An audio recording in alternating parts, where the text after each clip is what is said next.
CLAT PG aspirants, welcome to Level Up CLAT PG, your one-stop solution for CLAT PG examination. So today I'm here to discuss a very landmark judgment that was delivered by Supreme Court yesterday on 11th of March 2026. So it's a very landmark step in the domain of passive euthanasia after the common cause case. हम लोग आज अच्छे से समझेंगे इस case में क्या हुआ था, what was the facts, this background and as well as the doctors involved, the cases referred, each and everything, because I will not state कि ये भाई ये सब फालतू बातें मैं करता नहीं हूँ कभी भी कि ये जजमेंट आएगा आप देख लेना, भाई आएगा नहीं आएगा वो तो क्लैट कंसोर्शियम के हाथ में, हमारे हाथ में है, इसको आपको अच्छे से समझाना because this case needs your attention. So we are here with this case and I will explain it to you in a very detailed and very compendious manner. So let's start with this video. And before starting the video, please join the CLAT PG community of Telegram so that you can get the questions as well as the updates that we are about to bring on this very channel. And please subscribe to Level Up CLAT PG for more and more content. See, so शुरू करते हैं judgement आज हमारा. That is Harish Rana versus Union of India and others. That was a special leave petition. ठीक है. So इसका भाई देखो मैं यही बोलूँगा कि तुम लोग कहते हो कि सर मतलब कहते हो क्या तुम लोग को लगता होगा कि सर बोलते हैं कि कॉन्स्टिट्यूशनल बेंच के जजमेंट ऐसे बहुत इंपॉर्टेंट होते हैं, कॉन्स्टिट्यूशनल बेंच के जजेस का नाम याद होना चाहिए. आई एम नॉट सेइंग कि जज का नाम याद रखो, पर इस केस में because it's a very important case आप नाम याद रख भी सकते हो. Justice JB Pardiwala and justice KV Viswanathan जिन्होंने जजमेंट दिया था. ठीक है, पूछने को पूछ सकती है ये भी कंसोर्शियम, बट हाँ दिस इज अ केस. और आज इस केस को सिर्फ इस तरीके से नहीं पढ़ना है कि ये हम लोग क्लैट PG के लिए पढ़ रहे हैं, हमें एग्जाम निकालने के लिए पढ़ रहे हैं. इस तरीके से पढ़ना ही छोड़ दो यार. You should study to learn, you study to, obviously आपका गोल जो है वो पूरा होना चाहिए, पर आपका प्राइमरी ऑब्जेक्टिव ये नहीं होना चाहिए कि मुझे ये कॉलेज जाना है या फिर इस तरीके से पढ़ना है. You have to study in the way कि आप you become a better learner, you become a better person when it comes to law.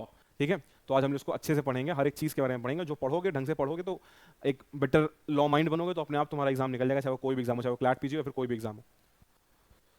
चलो पहले तो बात करते हैं बैकग्राउंड की. ठीक है, हुआ क्या था ये केस में, कौन था ये हर्ष क्या कहते हैं आपका Harish Rana, confuse the name.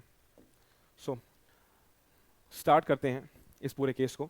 So this whole case, this entire case began in 2013. 2013 में ये सब शुरू हुआ जब हरीश राणा जो कि एक 20 साल का बीटेक का स्टूडेंट था. ठीक है, 2013 में he was studying in Punjab University, BTech का कोर्स कर रहा था. तो वो अपने PG से मतलब अपने हॉस्टल से जहाँ पे अकोमोडेशन जहाँ पे लेके रहता था वहाँ के 4th फ्लोर से नीचे गिर गया था.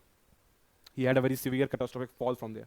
सो व्हाट हैपेंड आफ्टर दैट, जब वो नीचे गिर गया तो उसको बहुत ही सीवियर चोट लगी. उस सीवियर क्या कहते हैं इंजरी की वजह से उसको क्या कहते हैं suffered a very traumatic brain injury that is also known as diffused axonal injury, diffused axonal injury. ठीक है, तो होता क्या है उससे उसको 100% परमानेंट वेजिटेटिव स्टेट आ जाती है. इसका एक प्रॉपर टर्म भी होता है मेडिकल साइंस में, but I am not very much aware with that term. Something regarding like it was something like quadriplegia something like that. I am not very much aware with that term, पर हाँ बात यह है कि he was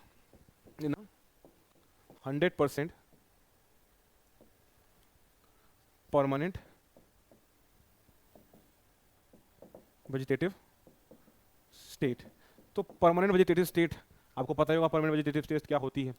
he was not able to move even a single finger of his body. He was completely like I would say he was completely on bed. वो कुछ भी अपनी बॉडी का एक भी अंग मूव नहीं कर सकता था. He was so badly hurt in that incident. अब होता क्या है, he was being kept alive for 13 years. 13 साल से he was alive. and क्यों alive था? because of the clinically, भाई देखो एक बॉडी को जिंदा रहने के लिए क्या चाहिए, पानी चाहिए, सांस ले रही है, हवा चाहिए, खाना चाहिए. ठीक है, उसको सांस लेने के लिए भी एक प्रॉपर ट्यूब थी, नली जिसे हम लोग कहते हैं हिंदी में, और उनको क्या कहते हैं खाना खिलाने के लिए प्रॉपर ट्यूब थी. ठीक है, और उनको प्रॉपर एक मेडिकल प्रोसेस होता है, इसको हम लोग कहते हैं CANH, that is clinically assisted nutrition and hydration. Clinically assisted nutrition and hydration, CANH. इस प्रोसेस के थ्रू उनको जिंदा रखा जा रहा था. एक प्रॉपर ट्यूब हुआ करती है, प्रॉपर क्या कहते हैं गैस्ट्रोनॉमी की एंडोस्कोपी की ट्यूब होती है जो. ठीक है, उसी ट्यूब से वो खाना खाते थे, उसी ट्यूब से वो सांस लेते थे. And he was having proper sleep wake cycle थी उनकी, मतलब सोते भी थे उठते भी थे, but he was not able to have any cognitive function. कोई दिमाग में उनका कॉग्निटिव फंक्शन नहीं चलता था. He was just lying on the bed. ठीक है, तो अब क्या होता है, उसके पेरेंट्स जो है दिल्ली हाई कोर्ट को अप्रोच करते हैं इन 2024.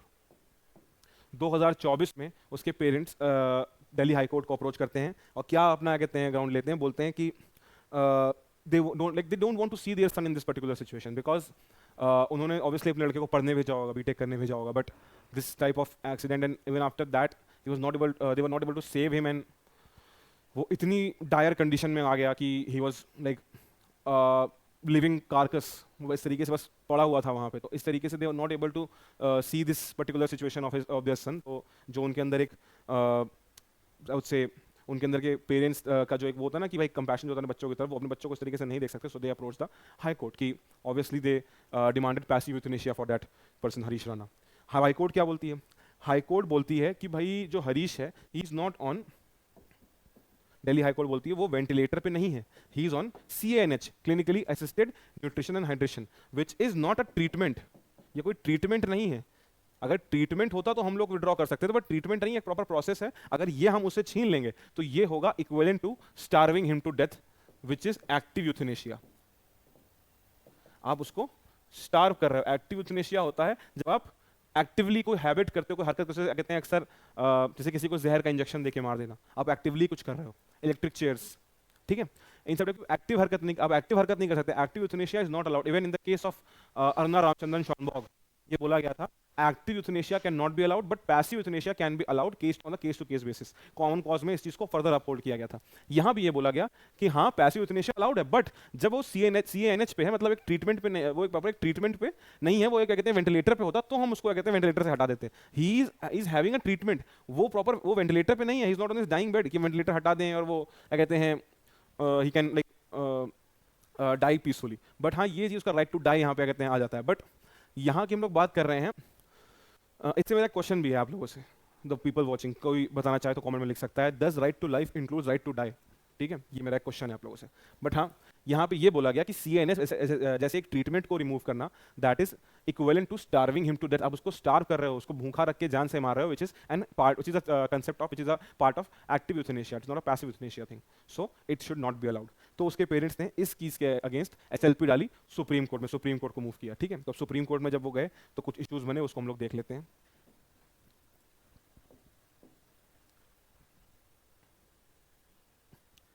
सी पहला issue, whether clinically assisted nutrition and hydration CANH constitutes medical treatment। क्योंकि भाई ग्राउंड तो यही लिया था ना दिल्ली हाई कोर्ट ने कि भाई ये मेडिकल ट्रीटमेंट है। जब ये मेडिकल ट्रीटमेंट है तो हम इसको रिमूव करेंगे, तो हम क्या कर रहे हैं, हम यहाँ पे उसको एक्टिवली मार रहे हैं। Active euthanasia is not allowed. तो क्या CANH एक ट्रीटमेंट के क्या कहते हैं डेफिनेशन में, अम्ब्रेला के अंदर आता है, that can be legally withdrawn under the passive euthanasia framework? क्या हम लोग उसको CANH को हम लोग मेडिकल ट्रीटमेंट के उसमें डाल सकते हैं कि नहीं डाल सकते? ठीक है, यहाँ बात यही चल रही है। उसके अलावा weather a patient in a permanent vegetative state, भाई जो मैंने बताया भी था आपको, ठीक है, वो जो क्वाड्रिप्लेग हो गया था, ठीक है, who is not on a ventilator can be considered for withdrawal of the life sustaining treatment.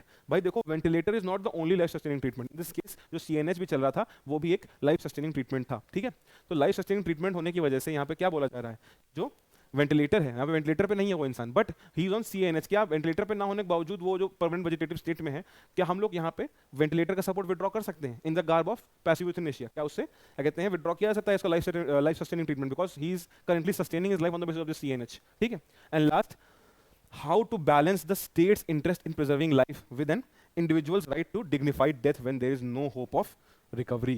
ये सबसे इंपॉर्टेंट इशू है। यही स्टेट का इंटरेस्ट क्या है, तुम पैसिव भाई एक्टिव यूथनेशिया नहीं हो सकता, क्यों? क्योंकि भाई जो हमारी सरकार है, हमारा स्टेट है, उसका काम है, उसकी ड्यूटी है, ये फंडामेंटल ड्यूटी है उनकी, to raise the level of nutrition, to preserve the life, article 47। पर क्या स्टेट की जो ड्यूटी, स्टेट का जो इंटरेस्ट है यहाँ पे, क्योंकि इंटरेस्ट और duty is kind of similar thing. जब जूरिस्प्रूडेंस मैं आपके और लेक्चर्स कवर करूंगा, इनफैक्ट जो हमारे कोर्स के लेक्चर्स में और अच्छे से मैंने कवर किया है, आपको हॉफील्ड का एनालिसिस आपको समझ में आएगा, तो और समझ में आएगा। जब मैं कोई शब्द इंटरेस्ट ड्यूटी बोलता हूँ तो काफी ज्यादा इंटररिलेटेड होते हैं वो आपस में, वो तब पढ़ोगे जब तब समझ में आएगा, जूरिस्प्रूडेंस को अच्छे से समझ लोगे। ठीक है, तो यहाँ पे जो बात करी जा रही है कि अब अगर स्टेट का इंटरेस्ट देखें हम लोग, यहाँ पे जो स्टेट की तरीके से ड्यूटी है लोगों का लाइफ प्रोटेक्ट करना, क्या वो एक इंसान के राइट से कि उसको एक डिग्निफाइड इज्जतदार मौत मिले जबकि कोई होप नहीं है रिकवरी की? क्योंकि खुद भी आप देखिए वो इंसान एक क्या कहते हैं सिस्टम पे जिंदा है जहां पे वो ना बोल सकता है, और एक माँ बाप पे कितना दुख बीत रहा होगा कि भाई वो अपने बच्चे को देख रहे हैं since 13 years, he is not even budged a single finger. And just 13 years back he was a regular BTech student with a lot of aspirations in his eyes. वो नॉर्मली अपने घर पे वो उसको देखते होंगे, and then he they are seeing this state of him, he is completely malnourished and like completely sunken। तो वो ऐसे सिचुएशन में, जब वो एक ऐसी सिचुएशन में है जहाँ पे उसकी रिकवरी का कोई चांस नहीं है, डॉक्टर्स का भी कोई चांस नहीं उसको रिकवर करने का, then he should have a dignified death. ये यहाँ पे थर्ड सबसे इंपॉर्टेंट इशू था। चलिए बात करते हैं आर्ग्यूमेंट्स की, ठीक है।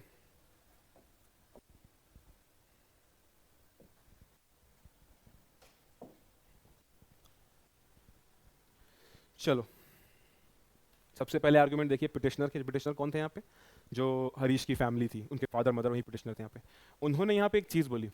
उन्होंने बोला हरीश को जो ट्रीटमेंट मिल रहा है उससे उसकी ज़िंदगी यहाँ पे आर्टिफिशियली प्रोलॉन्ग करी जा रही है। मतलब आप एक नेचुरल, भाई एक होता है इंसान की ज़िंदगी नेचुरल, जैसे फॉर एग्जाम्पल आप फ़र्ज़ करिए एक आदमी नेचुरली जो वॉक कर रहा हो, ठीक है, उसके अपने प्रॉपर पैर हो, चल रहा है, किसी के for example in some kind of fatal accident वो बच जाता है but he has lost his one leg, अब वो प्रोस्थेटिक लगा के वॉक करता है। I am not shaming someone but obviously that will never give him the feel of a natural kind of leg that he has, natural kind of feel that he had. वो उसकी life में एक scar तो हमेशा रहेगा। तो this kind of thing जो यहाँ बोला जा रहा है कि उसकी लाइफ नेचुरली थोड़ा चल रही है, is not living like a natural human being. जैसे सब लोग हैं, हम लोग हैं, मैं हूँ, तुम हो, हम लोग उठते हैं, अपने काम करते हैं, अपने घर जाते हैं, अपने पढ़ाई वढ़ाई करते हैं, खाना खाते हैं, अपना जिंदगी में आगे क्या करना है उसके बारे में सोचते हैं। He has no cognitive function, he has no physical function, so his life is just being artificially prolonged by the treatment, and this treatment should be stopped to live, because right to life includes a right to die with dignity.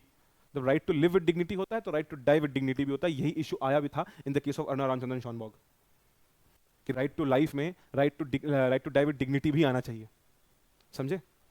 Second, he has been in a pathetic state for 13 years. Imagine like being in the situation of the couple who had their son in such situation for 13 years. उन्होंने बोला कि वो 13 साल से एक उनकी आंखों पे एक अनइंटेंडेड क्रुएलिटी की तरह लग रहा है कि because they are the primary care givers, the parents are the primary care givers, वही क्या कहते हैं उनका सब कुछ देखभाल करते हैं, पर वो अब उसको उस स्टेट में नहीं देख पा रहे हैं। भाई जो उसको हमेशा हंसते खेलते हैं, बोलते हुए देखते होंगे, as a normal human being function करते हुए देखते होंगे, वो 13 साल is a very big time, बहुत बड़ा समय होता है। 13 साल से उसको वो कैसे देख रहे हैं? 13 साल से उसको देख रहे हैं एक आई वुड से, अगेन से बहुत ही बुरा वर्ड बोल रहा हूँ पर एक जिंदा लाश की तरह, तो वो बहुत ही बड़ी चीज़ होती है। एंड लास्टली फीडिंग ट्यूब्स के बारे में बात किया गया। उन्होंने कहा जो फीडिंग ट्यूब्स हैं यहाँ पे वो मेडिकल इंटरवेंशन है, कोई मेडिकल ट्रीटमेंट नहीं है। यहाँ पे फीडिंग ट्यूब्स जो हैं वो और कुछ नहीं है, वो एक सिंपल मेडिकल इंटरवेंशन है जिसके थ्रू उस लड़के को, हरीश को फूड खिलाया जा रहा है, सांस ले पा रहा है वो, ताकि उसकी लाइफ सस्टेन हो सके आर्टिफिशियली। वो कोई मेडिकल ट्रीटमेंट नहीं है जिसको हटाना एक एक्टिव यूथनेशिया माना जाएगा। समझ रहे हो ना आप लोग बात को? फिर भाई रिस्पोंडेंट की तरफ से आते हैं हम लोग। रिस्पोंडेंट ने क्या बोला? रिस्पोंडेंट कौन है यहाँ पे? रिस्पोंडेंट है तुम्हारा union of India, that is state, ठीक है। आर्टिकल 12 पढ़ लिया ना भाई प्लीज़, हम भी वीडियो डालेंगे ही, पर हाँ प्लीज़ आप भी पढ़ लेना। फ्रेजाइलिटी ऑफ लाइफ, जो पहला आर्ग्यूमेंट था। फ्रेजाइलिटी ऑफ लाइफ का मतलब क्या है? इन्होंने बोला कि यहाँ पे जो आर्ग्यूमेंट दिए थे वो यहाँ पे दिए थे और किसी ने नहीं, ये दिए थे additional solicitor general of the union government. उन्होंने यही चीज़ बोला कि इस केस में इतनी एक इंसान की लाइफ फ्रेजाइल है, इतनी ज़्यादा से नाजुक कंडीशन में है वो, कि यहाँ पे हम लोगों को एक प्रॉपर मेडिकल बोर्ड का वेरिफिकेशन चाहिए ताकि हम लोग इस पे एक भी स्टेप आगे ले सकें, because he is having a very fragile life right now and we need a proper medical board to examine his case and give us a report on the basis of which we can proceed further in this very particular situation. Next, there is no statutory law on end of life care. उन्होंने बोला अभी तक कोई भी statutory law बना ही नहीं है जिसके बेसिस पे आप ये बोल सको कि आप एंड ऑफ लाइफ कर सकते हो। हाँ, कॉमन कॉज गाइडलाइंस आई हैं अर्णव रामचंद्रन शॉनबॉग के पास, मैं भी वो भी पढ़ाऊंगा कौन से केसेस में रेफर हुए। कॉमन कॉज गाइडलाइंस आई हैं 2018 में, ठीक है। कॉमन कॉज गाइडलाइंस आई हैं 2018 में। तो अब आपको ये पता है कि ये आई है, पर ये कोई स्टैट्यूट नहीं है, ये कोई लॉ नहीं है, प्रॉपर कोडिफाइड स्टैट्यूट नहीं है, और स्टिल यहाँ पे भी कोई हम लोग के पास ऐसा स्टैट्यूट नहीं है जिसके बिना पे हम ये बोल सकते हैं कि एक इंसान की जो क्या कहते हैं लाइफ केयर है उसको रोक दिया जाए। एंड लास्टली बोला रिकवरी जो है वो उसकी नेग्लिजिबल है, ठीक है, एंड कंडीशन जो है वो उसकी इरिवर्सिबल है, ठीक है। इसका मतलब क्या है?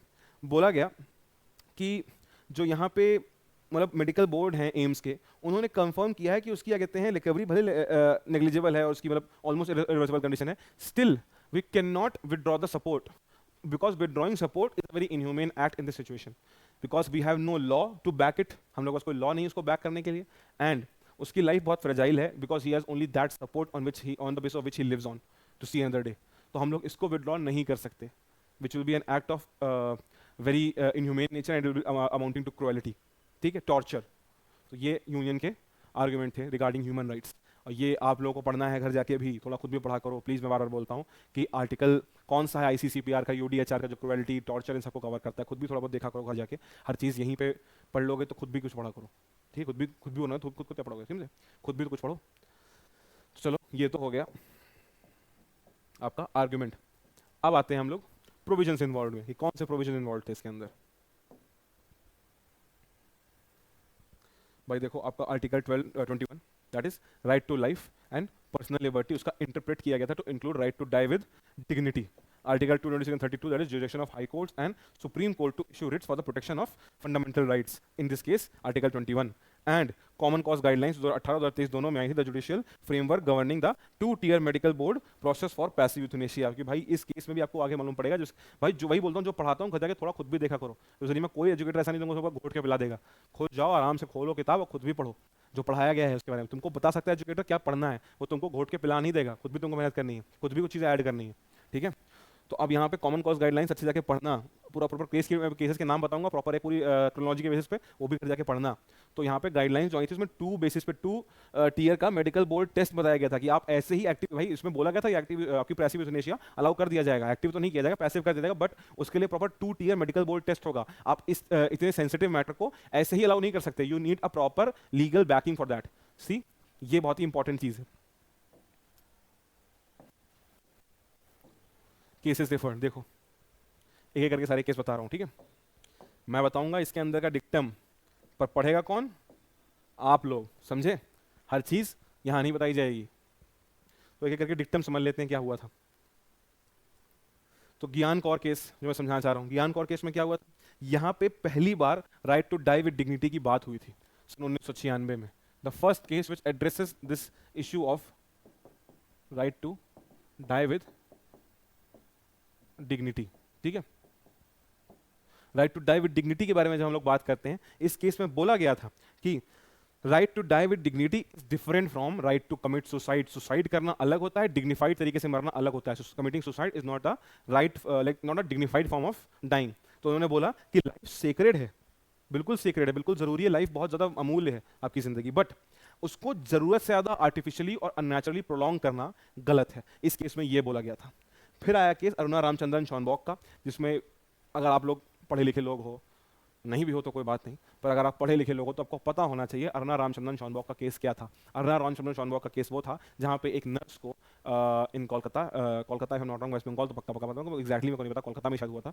She was raped and strangulated with telephone wires so that she was not able to tell anyone. उसको क्या किया कि वो कहीं पे एविडेंस ना दे दे, तो she was raped and strangulated by wire and then resulted कि उनका भाई ऑब्वियसली ऑक्सीजन नहीं पहुंच पाई ब्रेन की तरफ काफी ज्यादा, और and she also like went into a coma.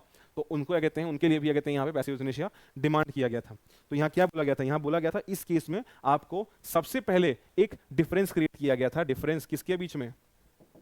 Between active and passive euthanasia.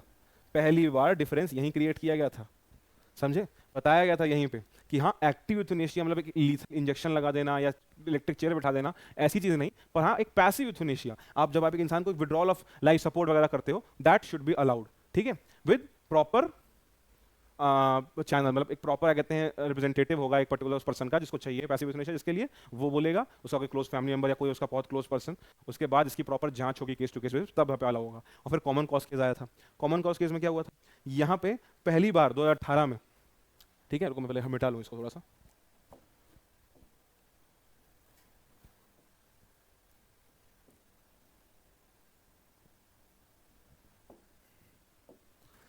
यहाँ पे पहली बार 2018 में कुछ चेंजेस हुए थे। क्या चेंजेस हुए थे? ठीक है, 2018 में यहाँ पे लिविंग विल्स के बारे में बात की थी, बोला गया था कि passive euthanasia must be legalise, और फिर इसमें 2023 में इसके गाइडलाइंस में अमेंडमेंट भी हुआ। और वो अमेंडमेंट क्या था?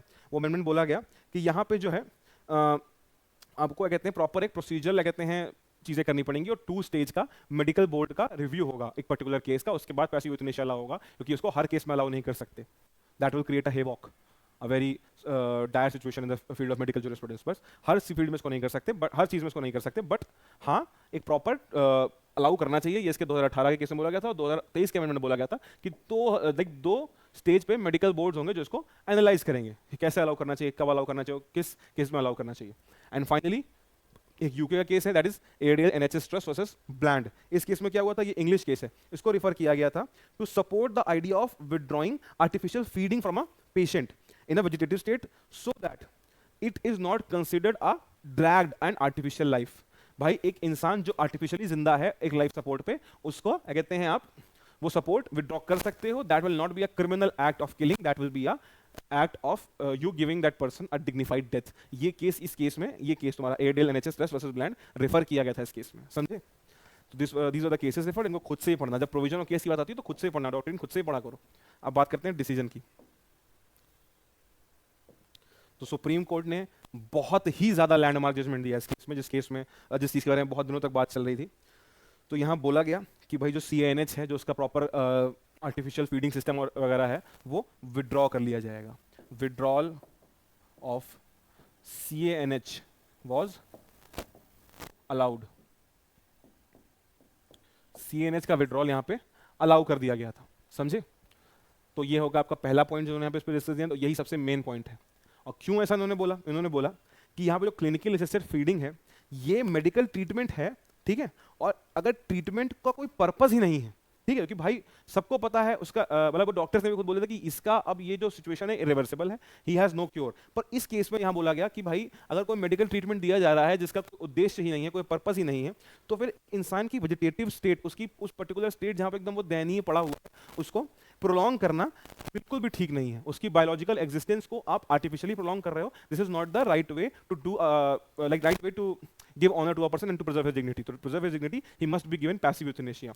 And यहाँ पे ये भी बोला गया कि एक पेनलेस और डिग्निफाइड एग्जिट होनी चाहिए। भाई देखो, जब तुम बात करते हो एक्टिव यूथनेशिया की, लाइक वो poison injection and electric chair, उसमें इंसान को बहुत दर्द होता है, बहुत तड़पना पड़ता है, बहुत प्रॉब्लम होती है। बट हम लोग जब पैसिव यूथनेशिया की बात करते हैं तो एक पेनलेस और डिग्निफाइड डेथ होती है। ये it's painless and dignified in nature, ठीक है? It's painless and dignified in nature, जब हम लोग उसकी बात करते हैं, ठीक है?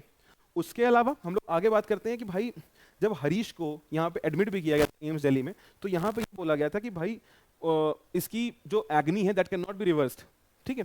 तो इस केस में यहाँ पे भाई हम लोगों को उसको एक प्रॉपर डिग्निफाइड और पेनलेस एग्जिट, एक पेनलेस डेथ दे देनी चाहिए to prevent further agony and pain to his parents, ठीक है? उसके फादर और मदर को बहुत जरूर ज्यादा पेन हो रहा है to see him in this condition. And finally heart over logic, मतलब ये बोला गया कि जस्टिस पारदीवाला ने यहाँ पे स्पेसिफिकली नोट करते हुए ये चीज बोली कि जो डिसीजन है बिटवीन लव, दैट इज प्यार, मेडिसिन, मर्सी, दया, वो एक्नॉलेज करते हुए भी यहाँ पे जो पेरेंट्स का एक्ट है वो क्योंकि वो भाई कहते हैं उन्होंने पैसिव यूथनेशिया के लिए पिटीशन डाली, वो कोई गलत एक्ट नहीं है। That is not an act of surrender कि वो हार गए अपने बेटे की इलाज कराते रहते, नहीं, वो हार नहीं गए, वो कंपैशन में कर रहे हैं काम, जिसे हम लोग कहते हैं एक प्रॉपर अच्छा भाव रख के। मैं कंपैशन का प्रॉपर हिंदी वर्ड ढूंढ नहीं पा रहा हूँ, मैं अपनी कमियां एक्सेप्ट करने में बिल्कुल मुझे दिक्कत नहीं है, कंपैशन का हिंदी वर्ड मुझे आ नहीं रहा है, पर हाँ कंपैशन जो है वो अपने कंपैशन में काम कर रहे हैं, वो कोई हार नहीं गए, वो कोई बिल्कुल सरेंडर नहीं करनी है। They not surrendering, they have been treating, they have been giving the particular artificial treatment to Harish since 13 long years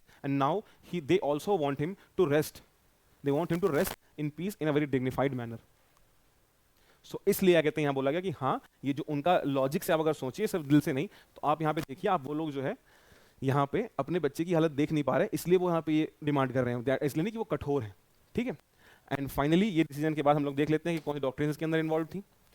पहला तो भाई doctrine of informed refusal and self determination, जो कि आपको पता होना चाहिए एक बहुत इंपॉर्टेंट फंडामेंटल राइट भी है, सेल्फ डिटर्मिनेशन, फंडामेंटल कह रहा हूँ, ह्यूमन राइट भी है सेल्फ डिटर्मिनेशन, ठीक है? इसका मतलब क्या है कि भाई एक पेशेंट जो है उसके पास राइट है टू रिफ्यूज मेडिकल ट्रीटमेंट, ठीक है? और वो कौन सा मेडिकल ट्रीटमेंट जो कि उसकी टर्मिनल और वेजिटेटिव स्टेट को जो है प्रोलॉन्ग कर रहा है आर्टिफिशियली, ऐसे ट्रीटमेंट को रिफ्यूज करने का एक पेशेंट के पास पूरा अधिकार है। डॉक्ट्रिन ऑफ पेरेंट्स पेट्री है, मतलब इसका मतलब है कि यहाँ पे आपको एक्ट करना on the basis of parent of the notion to make a decision in the best interest of that person. भाई उसका बेस्ट इंटरेस्ट ये नहीं है कि उसको आर्टिफिशियल तरीके से जिंदा रखा जाए, उसका बेस्ट इंटरेस्ट है कि उसको डिग्निफाइड डेथ मिले, बिकॉज इससे उसको भी बिकॉज वो यहाँ रह के भी कोई पर्पस सर्व नहीं कर पा रहा है, and it is extremely tough for his parents to see him in this condition.